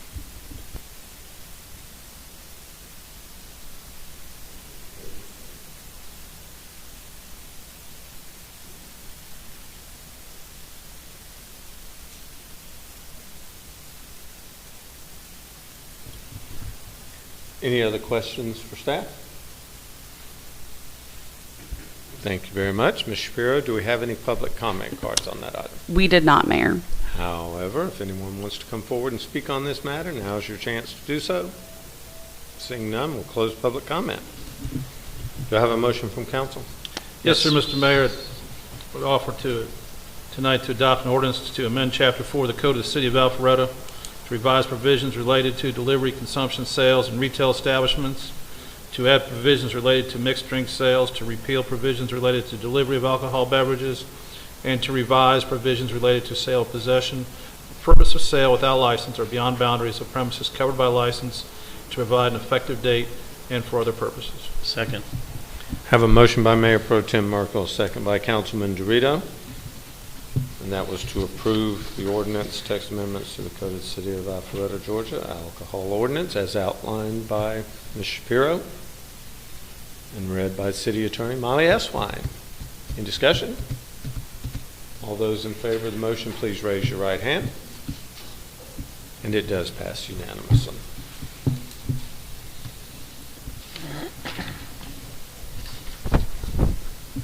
So that'll wrap up that portion of the public hearing, and we'll move on to new business. And the first item under new business is the ordinance for municipal election superintendent and contracting with Fulton County for such purposes. This is the second reading. Ms. Eswine, would you please do the honors?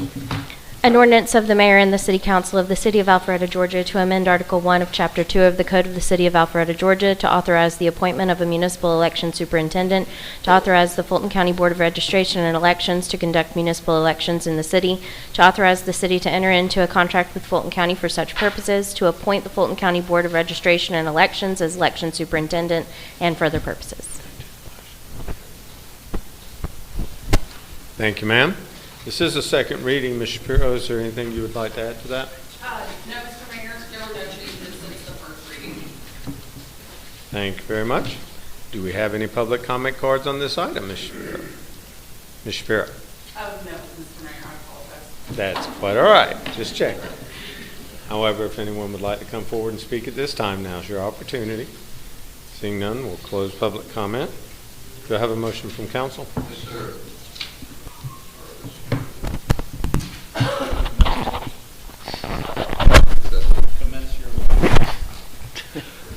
Mayor, I'd like to make a motion that City Council adopt an ordinance to amend Article 1 of Chapter 2 of the Code of City of Alpharetta to authorize the appointment of a municipal election superintendent, to authorize Fulton County Board of Registration and Elections to conduct municipal elections in the city, to authorize the city to enter into a contract with Fulton County for such purposes, to appoint the Fulton County Board of Registration and Elections as election superintendent, and for other purposes.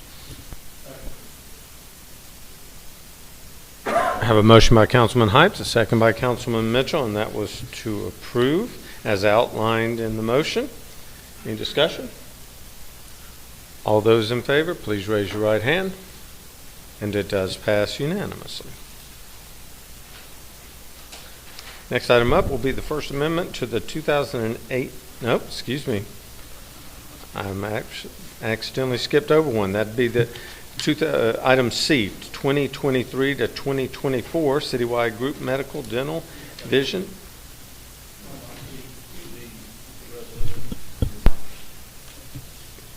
You're right, I skipped over two. No, you are not. I know, man, I'm 2 out of 3 on this one. So, if you're following on the agenda, it is the resolution for the right-of-way acquisition policy. Ms. Eswine, would you please read the resolution out loud? A resolution by the mayor and the council of the city of Alpharetta, Georgia, authorizing the negotiation and settlement of right-of-way acquisitions for transportation and infrastructure improvements in accordance with certain procedures. Thank you very much. I believe this one will be handled by Mr. Drinkard. Yes, sir. Good evening, Mayor and Council. So this item is actually really formalizing a practice that we've had in place for many years on how we handle right-of-way acquisitions. Basically, it memorializes that process, which is one that our staff goes out, does a lot of negotiation on right-of-way acquisition that does not end up in an eminent domain situation. We're able to successfully negotiate that. What this resolution does is it puts into a formal policy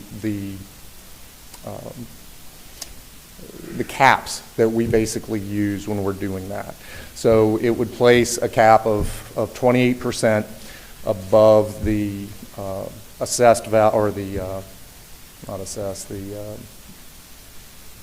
appraised value for our right-of-way coordinator. And then if it has to go above that, it gives me a cap of 40% or 150,000, whichever is greater.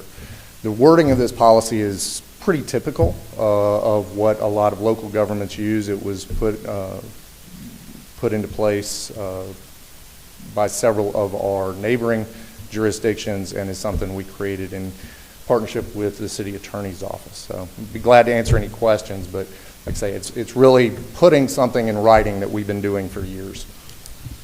Any questions for Mr. Drinkard on this item?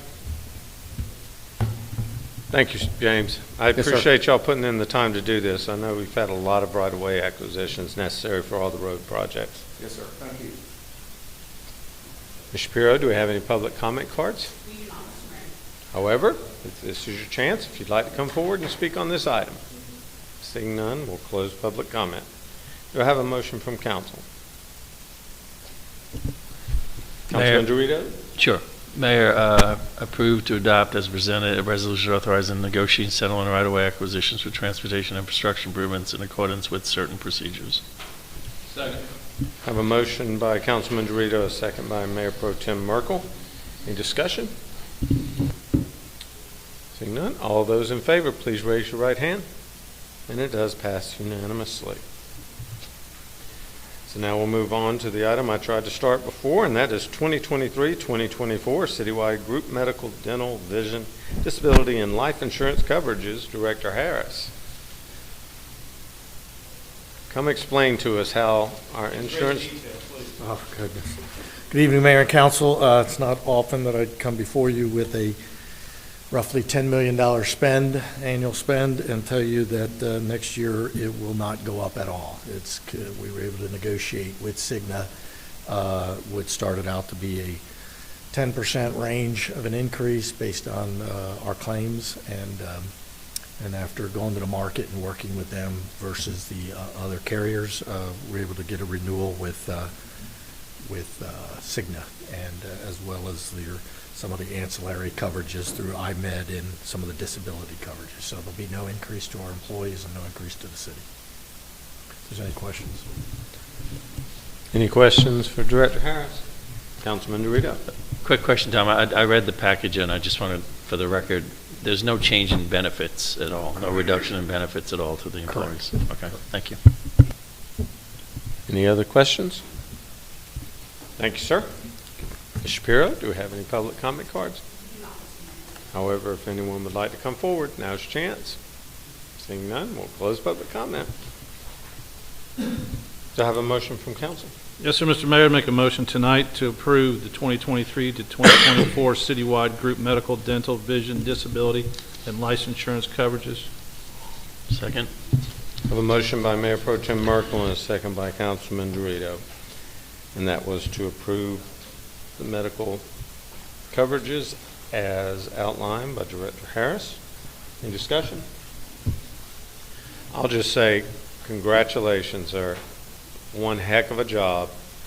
You know, I remember being on this council in difficult times in the past when it broke my heart because we had to raise the cost to our employees more than inflation, and that's brutal. It's terrible to do. It's terrible for the taxpayers to have to shoulder that burden, and we appreciate you going back out to the market and working your magic to make them understand that they needed our business as much as we needed coverage. So thank you, sir, and your whole team. I know it was hard.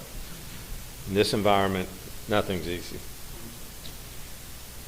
That being said, all those in favor of approving the 2023-24 citywide group medical benefits as outlined, raise your right hand, and it does pass unanimously.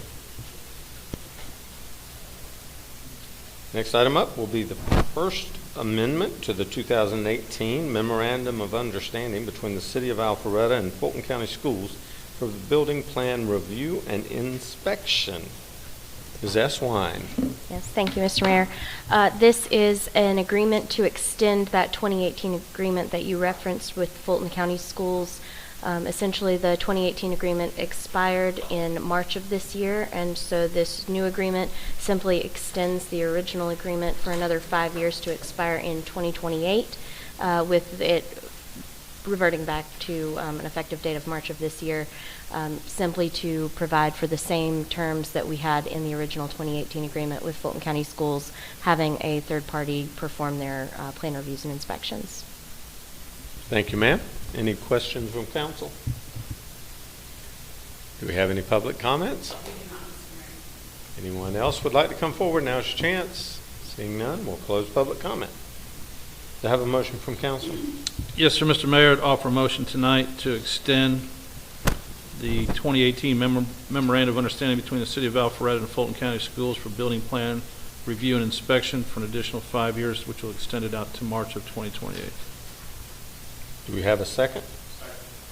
I have a motion by Mayor Pro Tem Merkel and a second by Councilman Will, and that was to approve the MOU with City of Alpharetta and Fulton County Schools as outlined by the City Attorney. All those in favor, please raise your right hand. And it does pass unanimously. Next item up will be the intergovernmental agreement with the City of Roswell, Alpharetta Jail. Director Robinson. Good evening, Mayor and Council. This is basically the same agreement that we have entered into already with Milton and with Johns Creek, with now Roswell utilizing our jail, which of course is run by the Fulton County Sheriff's Department, and as with the other agencies, they'll be sharing in the cost of the operation as well. Thank you, sir. And I noticed Ms. Eswine is on this item as well. Would you like to elaborate on the IGA at all? No, I think you pretty well covered it. So Thanks. If you have specific questions, I'm happy to answer them. I do appreciate both your efforts. Councilman Mitchell? What kind of cost savings I do not know that yet. That would be something we don't have any idea yet, do we, Tom, as far as... We're guessing a total utility cost of $30,000, so do the math there, and then they will reduce it some, but that's still kind of a guesstimate at this point too, right? So we won't know for a little while, but it'll definitely obviously save us some money for sure, so. Okay. Yes, sir. Thank you. Mm-hmm. Councilman Will? We have Milton and Johns Creek, and this is now Roswell? Correct. So the only people we're missing would be Sandy Springs? Yes. Sandy Springs thinking to come on board? We've had conversations with them. Their command staff has reached out to ours, inquiring and getting some information. They currently use Smyrna Jail, as did Roswell. There has been some talk, I can confirm this, that Smyrna Jail may not be operating long-term in the future, so they will have to look at other options, but they have expressed an interest in potentially using our jail again, but nothing. Sure. No, it's good. Overall, I will say this. Overall, this time around, it's been much better. Yes, we're still working through some issues, but that's always going to be the case when you have setups like this. So it's a work in progress, but we are grateful to have the jail. It has made life much better for us and helped us do our jobs much more efficiently. Any other questions for staff? Councilman Mitchell. Thank you. What is the capacity if we add Sandy Springs? That's a lot more population-wise. Sure. No, we have plenty of room. If you'll recall, before when the jail was open, all 5 cities utilized the jail, and it's not an issue. In a nutshell, it's not. We had plenty of room before. Typically, these are rough numbers. The general maximum is in the 70s, and typically when we had all 5 cities before, the max we would see in there would be 30 or 40 people. So there was plenty of room. So that won't be an issue for us if Sandy Springs comes aboard. Okay. Yeah. Thank you. Mm-hmm. Any other questions? Thank you, Director. Ms. Shapiro, do we have any public comment cards on this? But if anyone wants to come forward and speak, now's your chance. Seeing no one, close public comment. Do I have a motion from council?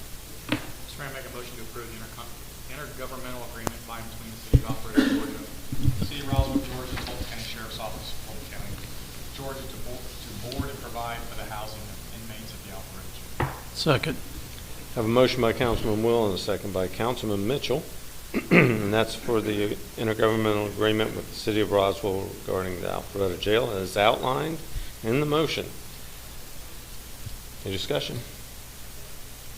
I'm just glad that we have the jail open, and I'm glad that more of our neighbors are joining in that process. All those in favor, please raise your right hand. It does pass unanimously. Next item is Memorandum of Understanding, Public Safety in Fulton County Schools. Ms. Haswine. I had her name on here, but Director Robinson, feel free. I'll touch on it first. Just to use James' words about an earlier item, we already have a great relationship with Fulton County Schools, and we, much of what is now officially in writing, we've already been practicing in the first place. So you see there, just quickly, it breaks down jurisdictional and law enforcement powers of both agencies, response to emergency situations, which of course, if they have an emergency, we're going to be right there with them. Communication regarding emergencies. One thing specifically that I like that is in there that is going to be new for us is that we're going to have access to Fulton County Schools camera systems as well, and that should be happening very soon based on a conversation I had last week. So we're appreciative of them giving us that opportunity, because obviously if we were to have some type of an event, us having access to their cameras will be very helpful in us being able to respond appropriately. So again, just to I wanted to have it on the record, we have a great relationship with Fulton County Schools and their police department. We work well with them, we train with them, and this is basically just making that official in an agreement. So, thank you, sir. Ms. Aswine, anything to add? No, we've reviewed the agreement. We don't have any concerns, and I think the chief outlined the high points. If anybody has any questions about the specific coordination, let me know. Any questions from council? All right, Councilman Will. Councilman Dorito next. The comment you just made, giving us access to the cameras, I've seen their camera system. It's pretty cool. Mm-hmm. Are we tying that into our Fusus system? Oh yes, that would be very much a part of our real-time crime center. And be part of, assuming we get the real-time crime center, we'll have we won't actually have to utilize our Fusus center for our Fusus technology. We'll be able to have direct access into their system via the cloud, via web. So Fusus won't be necessary for that specific item, but it will be a part of what we're doing, obviously, in the real-time crime center. Yes. Mm-hmm. Councilman Dorito. Thank you, Mayor. Thank you, Chief. Much appreciation for memorializing the existing relationship with Fulton County Schools Police. Just a couple of questions on the MOU. Under the emergency response section 2.1.2, it talks about first law enforcement entity arriving at the scene. And what I want to just question is, and I think it was this town of or city of Uvalde in Texas. Uvalde, sorry. Thank you for correcting me. I guess after that unfortunate incident happened, there was a lot of questions on command and control, who was in charge and all that stuff. And I think you and I actually spoke about it after that, because I was trying to understand what we would do in Alpharetta if we had an unfortunate situation occur here. And under the MOU, my personal read of it is it's still very confusing. The first law enforcement entity to arrive on the scene, I would assume that the resource officer in any of our schools is technically there already and is the first responding officer, I would assume. Well, correct? To respond to that, so we don't have, if I remember correctly, they have a resource officer in the high schools. Some of the middle schools, they don't have a resource officer at every physical school. They don't? They do not. Okay. So regardless, our training has and continues to be that if whoever's first on scene is going in the building, there's no waiting, there's no where's Fulton County School Police. If there is an active shooter or a serious incident like that, if whoever's the first on scene, if it's us, we are going in that building and we're going to assess and hopefully negate the threat, if you will. Yes. Does the Fulton County School Police go through the same level of training that our police do? I can't speak to that as far as their specific training. I can tell you we have trained with them, and my understanding is they do a great deal of training. Obviously, that is their jurisdiction, so they do a lot of training related to that. So I'm confident they are well trained. They have great leadership, great employees there, and so I feel like if there was an emergency situation like what we're talking about, they would respond well. But at the end of the day, first one show up, go in. We don't mess around and wait. Or that's clearly, I want to be sure we're clear on that 100% how we train, that if we are first on scene, we are going in that building. And so, this agreement, if it gets approved, it's with Fulton County Schools, the superintendent. So it basically, it doesn't allow a principal of a school to usurp the agreement. No. Okay. No. Because I know in the past, when I was in previous time in the city council, I was liaison of public safety, we were having some issues with some of the local schools as far as providing access to our police to just bring the drug dog through the hallways and that sort of thing. And they didn't want any visual of a police officer coming through their hallways. And I just want to make sure that that's not the case here, that if this is signed, the principals have to follow the terms and conditions of this agreement, correct? I can say, and I think Mayor Gilvin can also reiterate this, that Dr. Looney he was very much critical in making this happen. And so he is extremely supportive of us having that relationship with the schools and having access when needed. And so if there were ever an issue with a local principal, I feel like we would be able to work through that. But Dr. Looney's take is that he wants us in the schools. He wants us to be a partner with them to make sure we're keeping these schools safe. And just for the record, because I know this is true, we have a great police force under your leadership, and you cooperate well with the schools already. I just want to make sure that we as a city have learned from other instances around the country, which I think you have, and that we're not creating any sort of holes in the policy or the MOU that would allow confusion at a unfortunate emergency that could occur in the city. So no, I can't reiterate enough that we train and prepare for any. This is not just in schools, any active threat. Give you an example. A couple of years ago, we thought we had an active shooter potentially at Home Goods, and we arrived on scene and we made entry immediately and assessed the situation. That is how we operate. We do not take time to create command and things like that. That's part of the process long term. But if there is an active threat going on inside any building in the city of Alpharetta, school or whatever, we are training our officers and they are prepared to make entry and to hopefully eliminate that threat as soon as possible. well, thank you, Chief and Molly, for doing this. This is great. Thank you. Any other questions for Director Robinson? Thank you, sir. Ms. Shapiro, do we have any public comment cards? However, if anyone would like to come forward, now's your chance. Seeing none, we'll close public comment. Do I have a motion from council? Mr. Mayor, I make a motion to approve the memorandum of understanding between the Fulton County School System and the City of Alpharetta for the purposes of collaboration and cooperation with law enforcement on school property and for all safety near the school property, and authorize the mayor to execute all necessary documents. Motion by Councilman Will and a second by Councilman Hypes. Any discussion? I'll just say, from time to time, and I'm sure as council members you've had the same thing, people ask you what keeps you up at night. The kind of stuff that's gone on and evolved in Nashville is what keeps you up at night. When you're in a role like this, and you're depending on the men in blue to keep them safe. I'll say, just because people need to know this, and Dr. Looney deserves credit. Dr. Looney's a retired Marine, and he's really good at running the school system, but he doesn't play. And he has been very proactive. I will tell you that probably almost a year ago, maybe a little less, he called together a Fulton County School Safety Summit. I attended.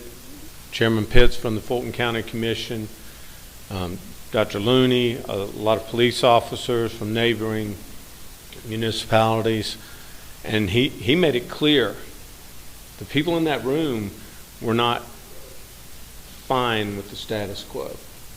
And this agreement, it took almost a year probably to iron out all the language and things, but it's been a very concerted effort. The Fulton County School Police are really well trained, and I know there may have been differences in the past, but when you see things going on like are going on now, there is no room for these petty turf wars. And Dr. Looney has made it clear, his police chief has made it clear, our police officers are welcome on campus anytime they want. If they want to go to a football game or a baseball game, they want to come eat school pizza, they're welcome on campus. And we have a great relationship with the Fulton County Schools. There's no way to prevent anything from ever happening. You can't say 100%, but I am confident that our department is in a position to assist to the best of their ability, and Fulton County Schools and their school board, because they have to commit a lot of resources to everything that's being implemented. And we all understand the importance of what's going on. And I tell people all the time, local level, safety is the number one priority, because if people aren't safe, if our businesses aren't safe, nothing else we do matters. And there is no higher priority to making sure that our students are safe in their schools. So thank you for the men and the women that make it happen, and I certainly support the motion. That being said, all those in favor of approving the memorandum of understanding with public safety in Fulton County Schools, please raise your right hand. And it does pass unanimously.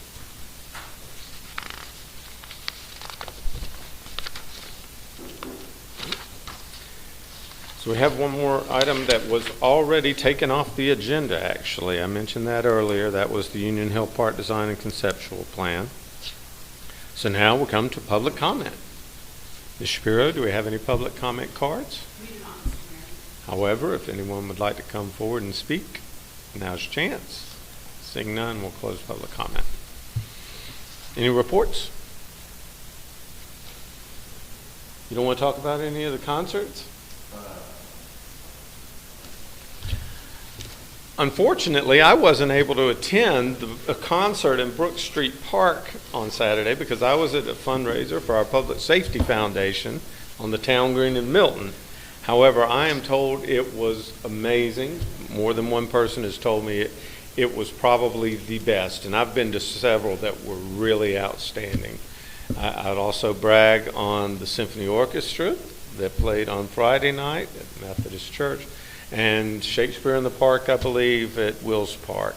And I'm sure I'm leaving out a bunch, like the farmers market that actually went on for Saturday, and a million other things. But the great news is that we have tremendous energy and activity going on as we go into this spring and summer, and we're excited as a community, and we got to get more trash cans.